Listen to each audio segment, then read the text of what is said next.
സാധാരണ മനുഷ്യരുടെ കണ്ണിന് കാണാത്ത പല രൂപങ്ങളും പട്ടികൾക്കും മറ്റു മൃഗങ്ങൾക്കും കാണാൻ സാധിക്കും. അത് അവരുടെ കണ്ണുകൾക്ക് നന്നായി കാണാൻ സാധിക്കും. അങ്ങനെ പട്ടികൾ കുരക്കുന്നതും ഓരിയിടുന്നതും വെച്ച് അവിടെ പ്രേതങ്ങൾ ഉണ്ടോ എന്ന് നമുക്ക് മനസ്സിലാക്കാൻ സാധിക്കും.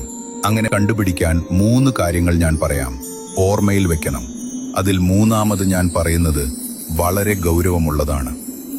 ആദ്യമായി, നായ്ക്കളെല്ലാം ഒരേ സ്ഥലത്ത് നോക്കി ഭയങ്കരമായി കുരക്കുകയാണെങ്കിൽ ആ സ്ഥലത്ത് ഒരു അമാനുഷികമായ രൂപമുണ്ടെന്ന് മനസ്സിലാക്കണം.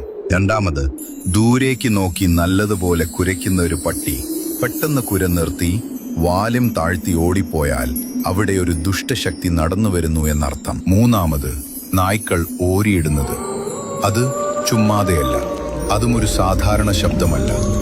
അതിനർത്ഥം ആ സ്ഥലത്ത് ഉറപ്പായും പ്രേതത്തിന്റെ സാന്നിധ്യം ഉണ്ടെന്നാണ്. ഇനി ഇതുപോലെ കേൾക്കുമ്പോൾ ഒന്ന് ശ്രദ്ധിച്ചു നോക്കൂ.